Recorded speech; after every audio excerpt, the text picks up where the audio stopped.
Welcome into Mount DeSales Academy. I am Brett Taylor, alongside me, Kyle Tucker, here on the call as we will have an inter-Macon contest here tonight, Kyle. CFCA taking on Mount DeSales here from Cavalier Fields. It should be a great contest. I'm excited to have football back, Kyle.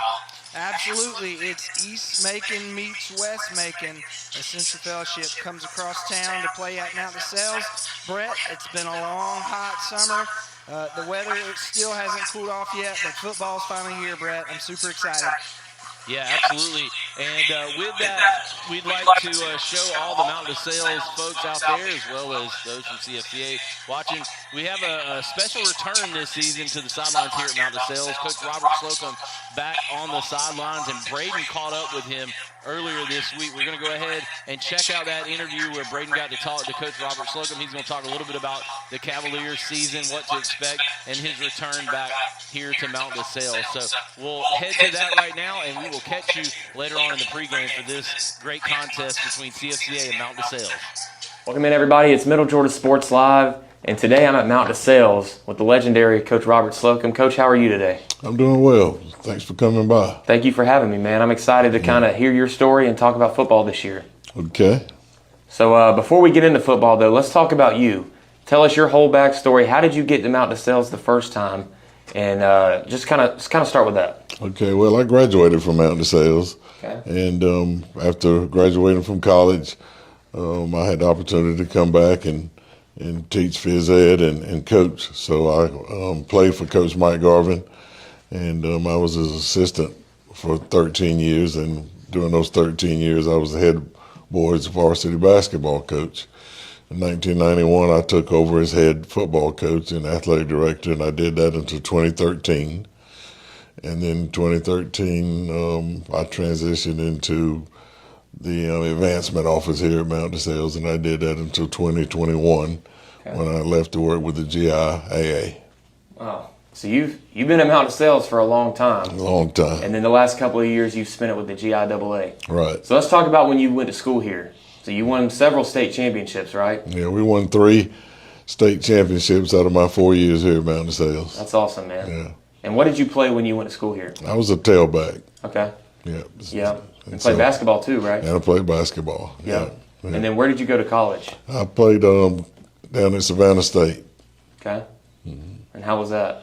That was a great experience. I mean, back in the early 70s, from 74 to 78, even though we were Division II, we had some, outstanding athletes because, a lot of the D1 schools here in the South were not recruiting a lot of minority players. So we had guys that could have played, at some of those bigger schools, but they were, playing in the SIAC at that time.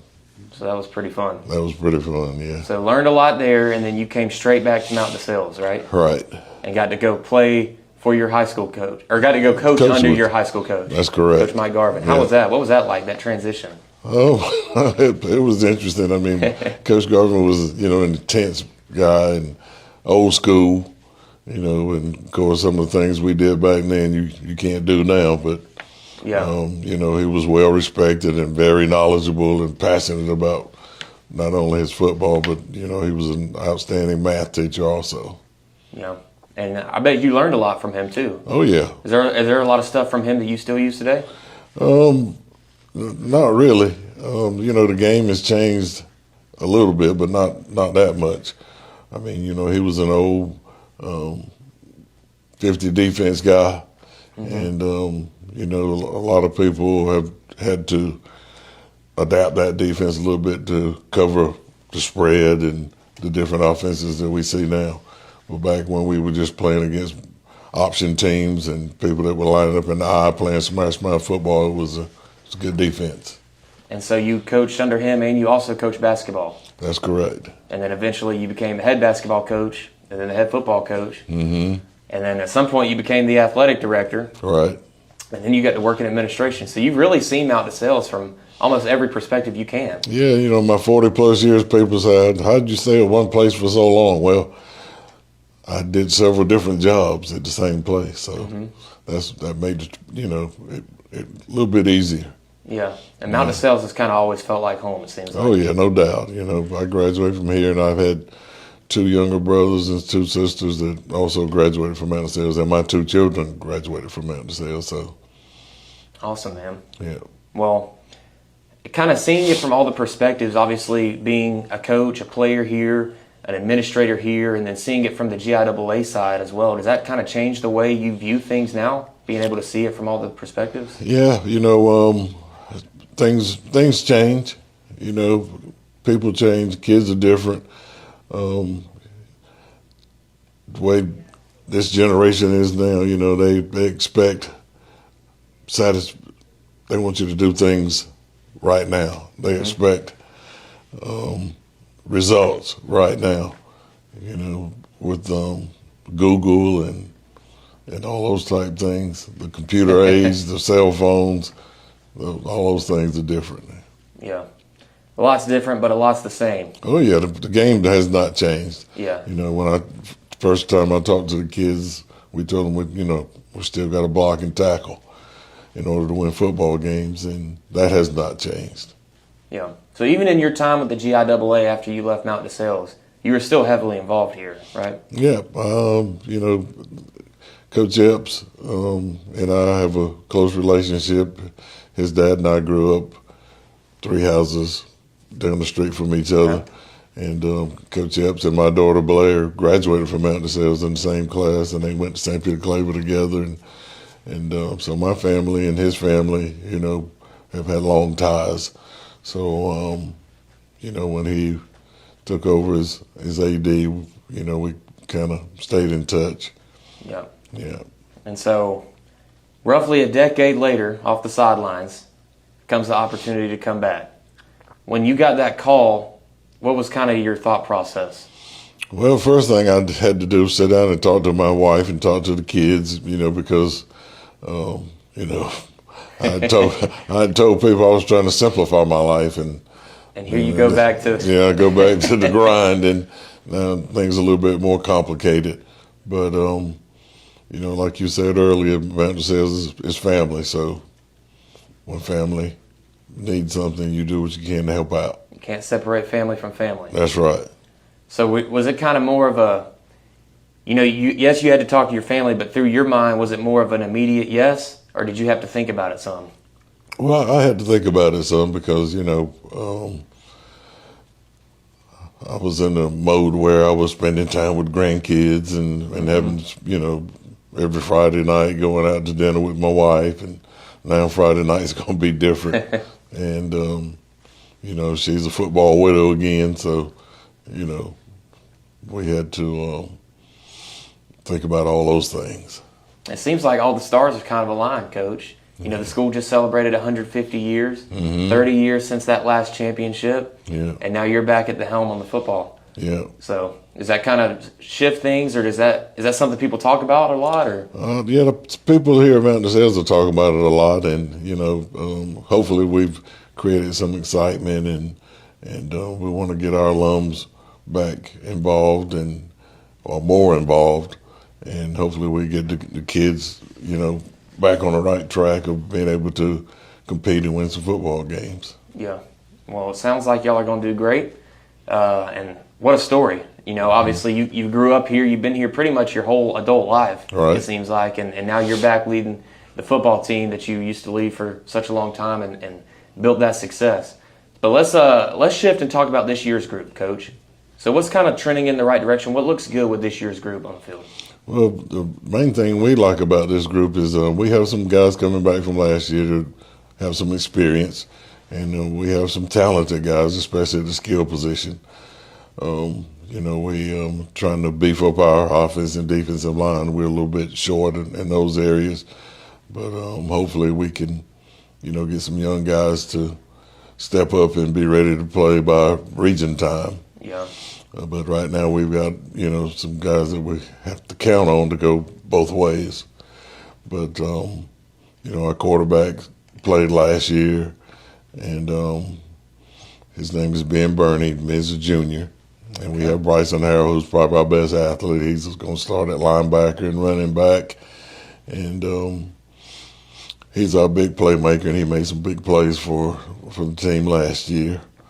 And we've got good wide receivers, and defensively, we think we can compete. So we have a limited number of seniors, not many seniors, but we've got a good group of 10th and 11th graders. Yeah. So I know you mentioned some of those leaders. You got a lot of guys that you have to count on playing both sides of the ball. Mm-hmm. Who's maybe some of those other leaders this year?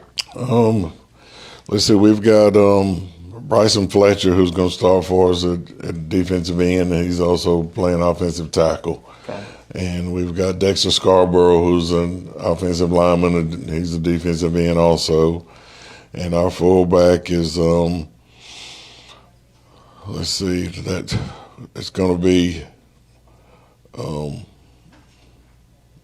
Josh Devereaux. Josh is a 10th grader, but he's going to start for us as a middle linebacker, and he's also starting for us at fullback. And like I said, Ben Burney is our quarterback. He's a junior. Our wide receiver, Jaden Gibbs, he's a junior at one split end. And Braylon Mitchell's our other wide receiver, and Braylon's a senior. So, like I said, we've got a good mix of 10th and 11th graders that can play for us, and a few seniors that we're counting on. Yeah, that's good. A lot of 10th and 11th graders. That's good. So looks good for the future. Well, Coach, I want to give you a chance to shout out some of your staff, because I know this is a job you can't necessarily do it all by yourself. Mm-hmm. So who's some of those guys that help you every day?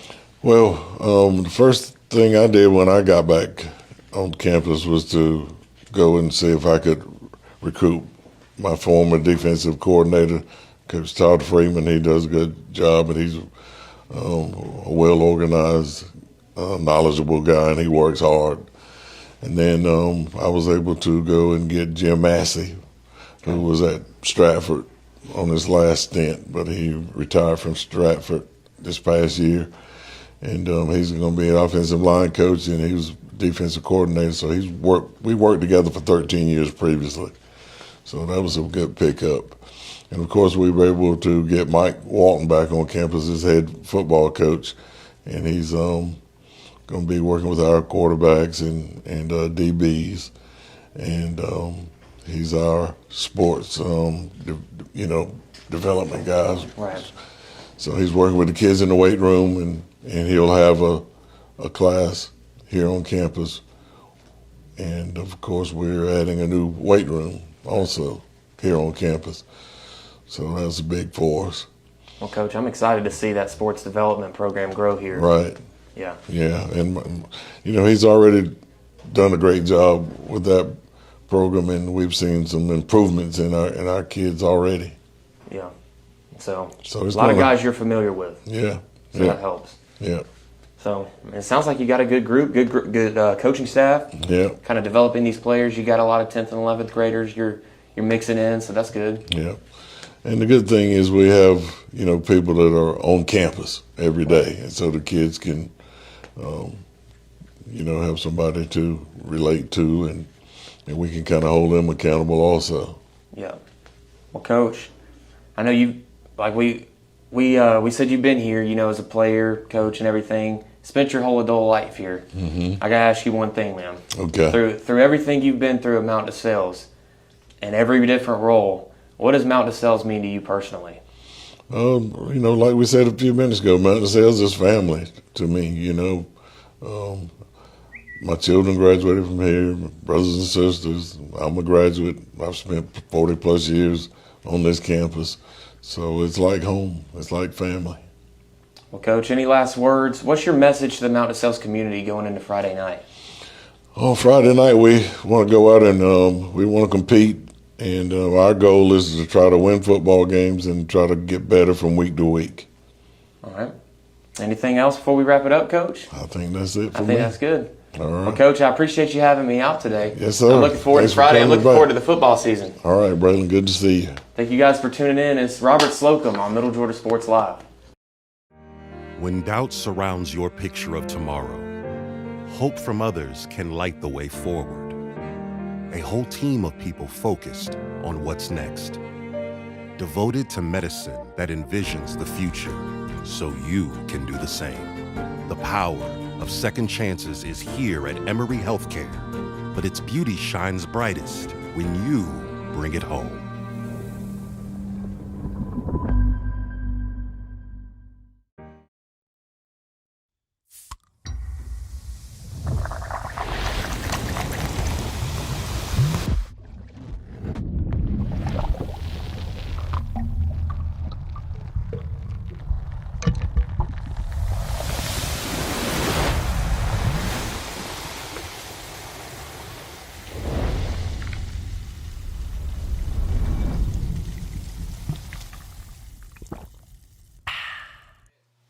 Welcome back to Middle Georgia Sports Live. Kyle Tucker here with Brett Taylor. We're at Cavalier Fields getting ready for Mount DeSales hosting Central Fellowship Christian Academy. That interview you just saw with Braden Holder interviewing Mount DeSales head coach Robert Slocum. What a story, Brett, to graduate from here, win a couple championships as a player, to win one as a coach, and now here 30 years later to be back to kind of restore them to some glory. Brett, that's just an amazing story, is it not? Yeah, I mean, Coach Slocum is such a good guy. He's so likable. We've gotten to know him over the years doing GIAA stuff. Is when he retired kind of the first time from Mount DeSales, he didn't really retire. He went to work for GIAA, did a great job helping out lead some of the championship events that were going on. And, you can't accomplish much more in sports than Coach Slocum has as a player and as a coach. But obviously he loves Mount DeSales. He loves this academy, and he's back to be on the sidelines here to lead these Cavaliers and try to get them back on the winning ways. It's such a rich tradition here up in Macon. And then conversely, you got a team like CFCA, Kyle. They have traditionally the last 10 years, they've had a very strong football program in GIAA, and you got a new head coach over there with Jake Wall moving on, and Coach Ted Bellflower, first year for him at CFCA. So the Lancers coming in hungry as well. So both of these teams have something to prove here in the early going, and you definitely hope, if you're these two teams, that you can get off to a fast start in 2026. Yeah, absolutely. For the Cavaliers, they've got Benjamin Burney, the big quarterback. Braden was talking with Coach Slocum about some of the reasons he decided to come back.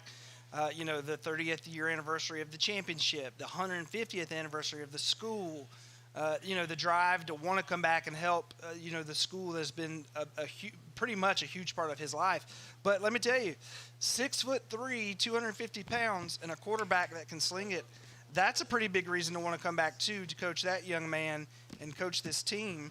And so they were 2-8 last year, Brett, in 2025. They went 1-3 in region play. And so with this squad, there's definitely a lot of room for improvement. And I think Coach Slocum is the right person to be at the helm to do it. And then for Central Fellowship, as you said, Coach Bellflower, I got to talk with him some over the week. He's been a little bit of everywhere. He's been to Hawkinsville, Bleckley County. He was at Northside High School in Warner Robins for a little bit. And so now he's here at Central Fellowship for his first year as the head coach of the Lancers, but he was defensive coordinator last year and the years prior. So I'm going to be real interested to see how Central Fellowship looks tonight against the Cavaliers. And it's going to be an exciting night. Yeah, absolutely. Let's go ahead and take a look at the starters for CFCA on offense. And Kyle will run those down. As CFCA, we'd like to thank our sponsor there, BCI Insulation, for sponsoring our starting lineups. At quarterback, and this kid, number 11, Carter Welch, good quarterback there for CFCA. At running back, number 12, Cole Bemis. You've got three wide receivers, number 9, Hayden Williamson, number 10, Barron Hamilton, and number 25, Dane Blanks. Tight end, number 20, Gabe Blanks, which I assume is probably a brother or a cousin of Dane. And then left tackle, you have number 77, Christopher Cato. Number 79 at left guard, Christian Griswold. At center, number 78, Jack Sips. And at right guard, number 18, Mark Hyman. And right tackle, number 60, Rich Worsley. So Mount DeSales deferred to the second half. And we will take a look. So this is good that we did this way. Let's go ahead and take a look at the Mount DeSales defense, and I'll let you run those down, Kyle. All right, we've got Dexter Scarborough at defensive end, Bryson Fletcher, number 55, at defensive end. We'll talk about him in just a little bit. Charles Collier, the nose guard, and then Benny Perkins, inside linebacker. Carson McElroy at inside linebacker. Josh Devereaux, a running back and a middle linebacker on defense. Bryson Harrell, very athletic young man, at outside linebacker. Alan Ragsdale, the other OLB. And then Jaden Gibbs, playing both ways. He's at cornerback. And then Braylon Mitchell, cornerback. And Kadashi Tarara at free safety. And so that rounds out the Cavaliers' defense. Yeah, Brett. So this should be a great matchup, Kyle. I'm very interested to see how things go. Let's take a quick break. We'll come back with with kickoff to the 2026 season. It's Mount DeSales taking on CFCA right here from Cavaliers Field.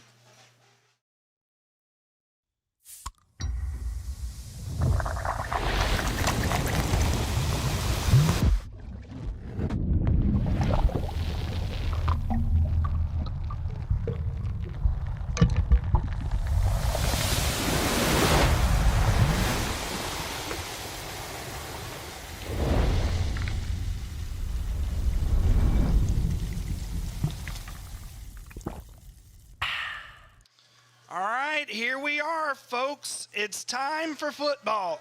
Mount DeSales and Central Fellowship. And here we go, Brett. Yeah, no more countdown to kickoff as that has wrapped up. And like you said, we're at 7:30. It's time for shoe to meet leather. Shoe to meet leather. And I'm excited, Kyle. What a great atmosphere it is tonight. You can kind of make out a little bit of the fans there with our secondary view. And I'm excited to see what happens here in this contest. We were here last week at the Mount DeSales scrimmage against Windsor, and that kind of got the juices flowing a little bit.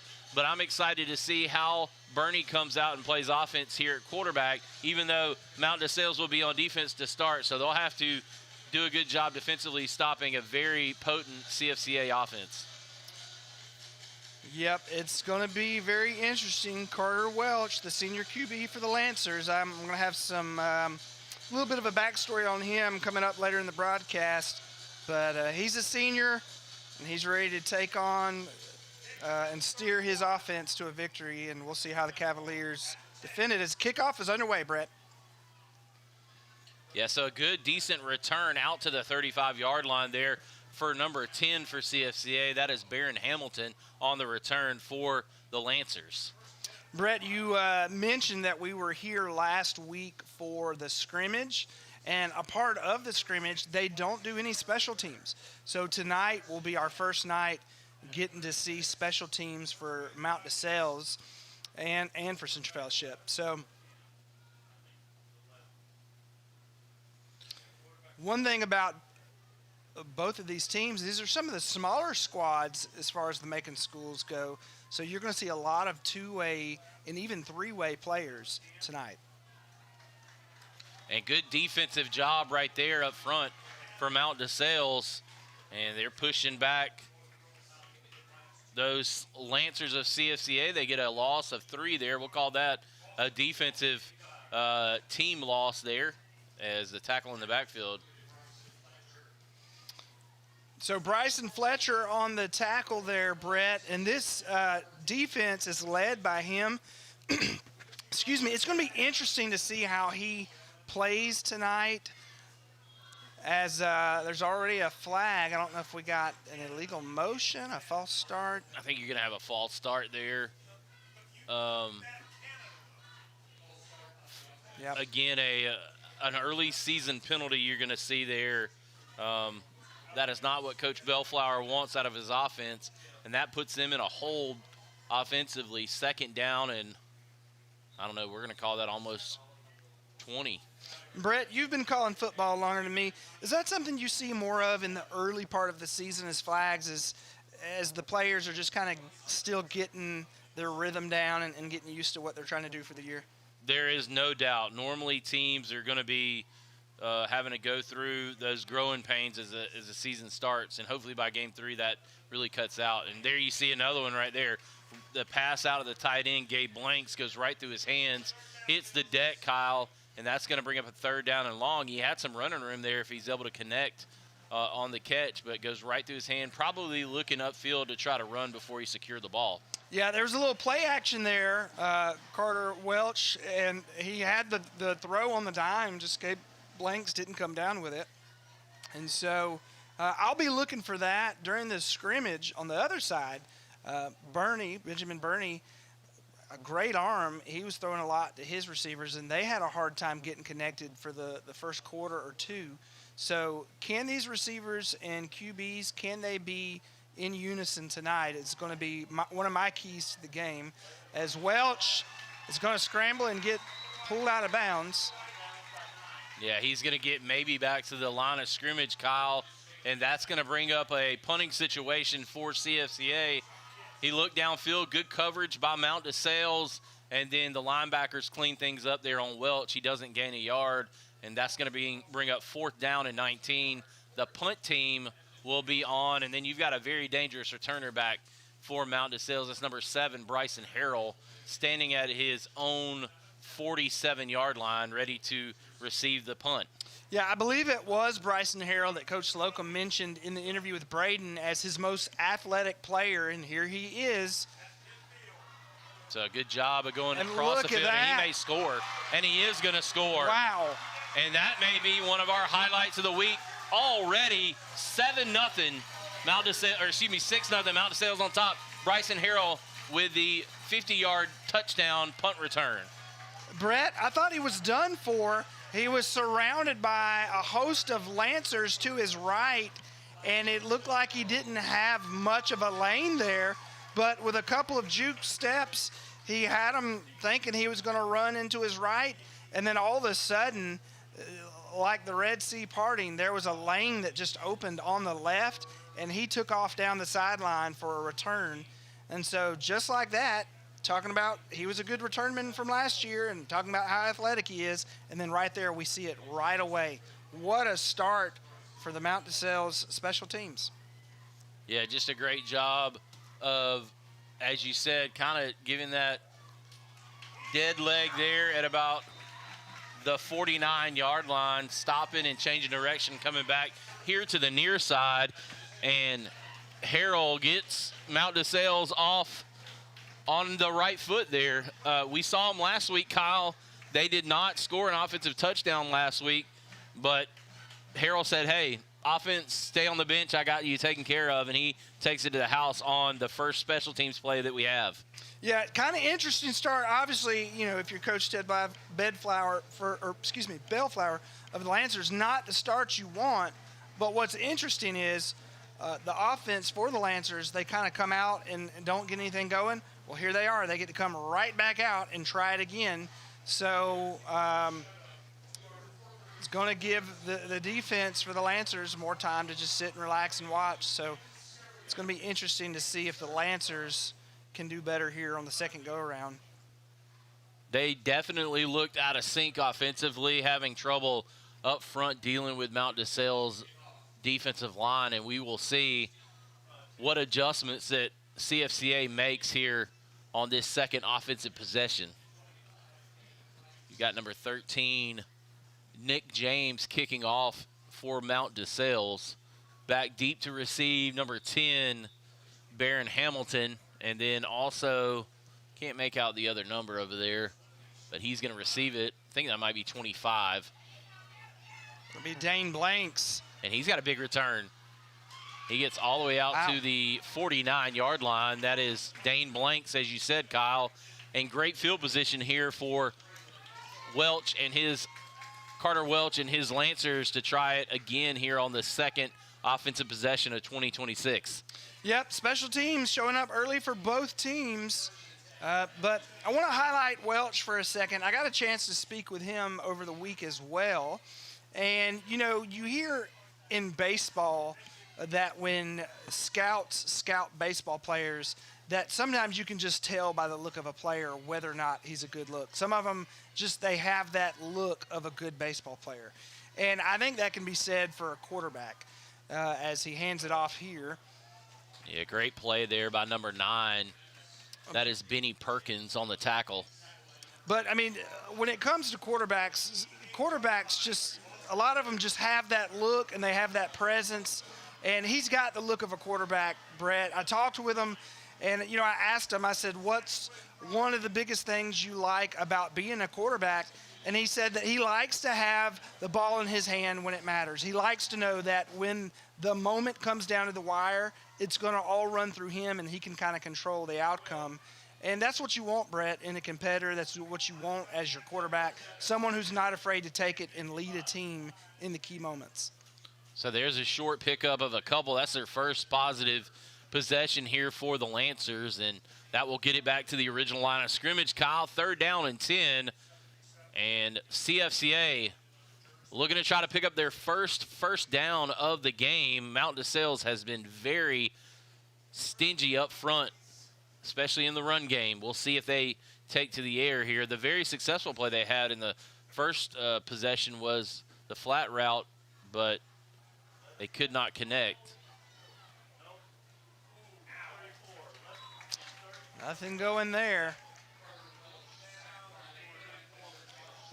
Well, if you're the Lancers, you kind of hate to waste that great field position. But it looks like 3rd and long. They're going to have to get something going here. So 4th down and 17. I'm telling you, Kyle, it's been a very, very tough start here for the Lancers on offense. And if I'm Coach Bellflower, I'm maybe telling my kicker, let's keep it away from number 7. That ball's shanked, going to go out of bounds, in great field position here for Mount DeSales on offense. And I almost thought we were getting ready to see a fake, but I think some of the punt coverage broke down, and the punter had to get a better angle on the kick as he was getting rushed there. And the punter for the Lancers is Ty Monk. I think we're familiar with Ty Monk, Brett. Oh, yeah. One of those monkeys. Yeah. Like to say hi to Alan Monk. Hopefully he's watching. Yep. He's probably in attendance, though. Oh, yeah. So not the start that you want if you're Coach Bellflower. Right now, his team reeling a bit, and we will see how things go here if they can stop Mount. Mount DeSales did have some troubles last week against Windsor Academy moving the football. We'll see how CFCA fares. Windsor had a lot of good athletes, especially on the offensive side of the football. They were tough to deal with, but we'll see if Mount DeSales was able to clear things up and get the offense rolling.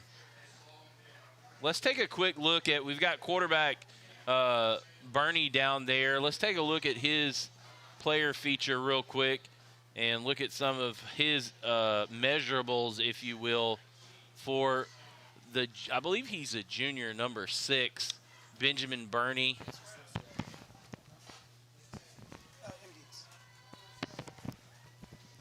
And there you see right there, Benjamin Burney, number 6, the quarterback. He's 6'3", 250 pounds. Back in 2024, he had 64.3% completion percentage. So he's looking to try to get back on those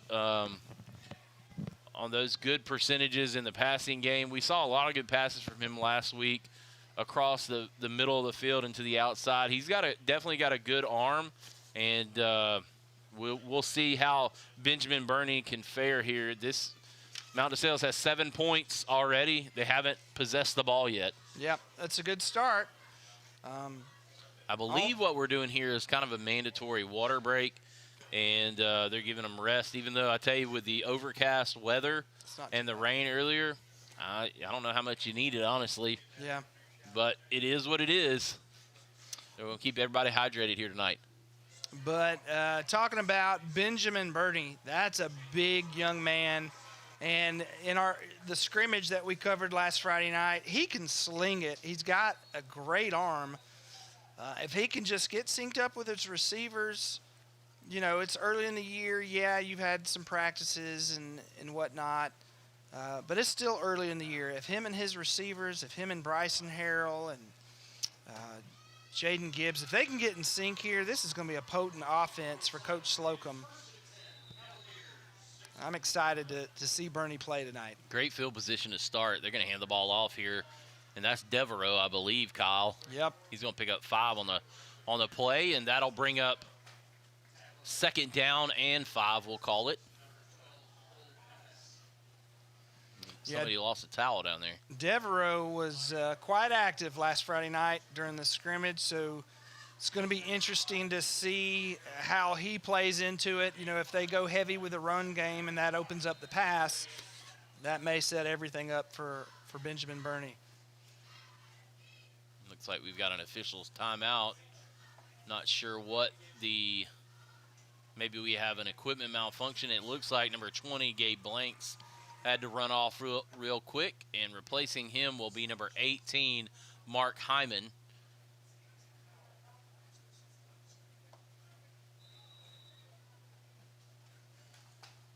And let's go ahead and after that handoff, we'll go ahead and look at the Mountain DeSales offense. We didn't really get to go through their starters as Mountain DeSales has their first possession here.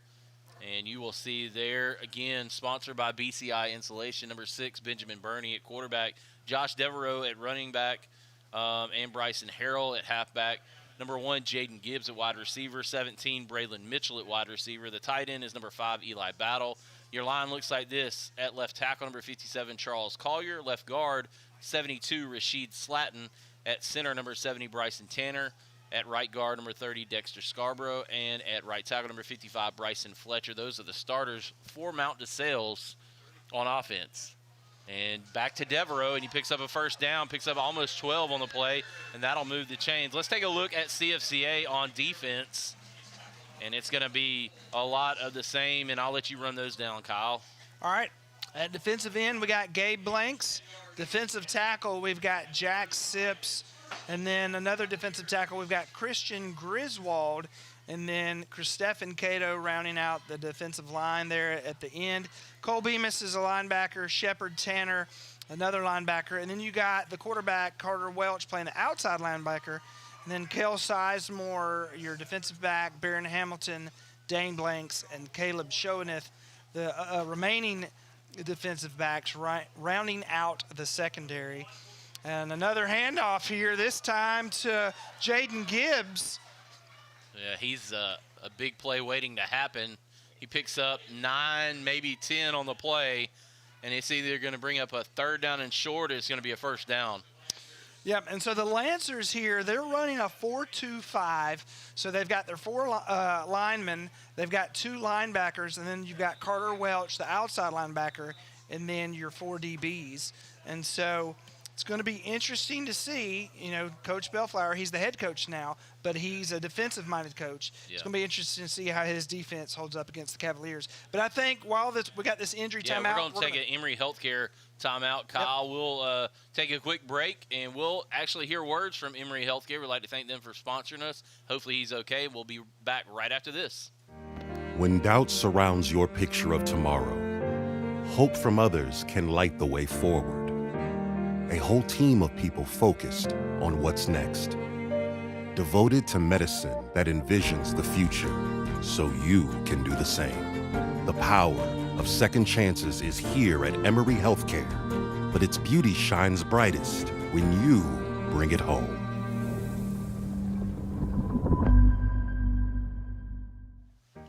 And we're back here inside Cavalier Fields. On the campus of Mount DeSales Academy. I keep wanting to say Mount DeSales University for some reason. I don't know why. It just sounds like it should go together. I agree. But big fella there, number 77. I think it's either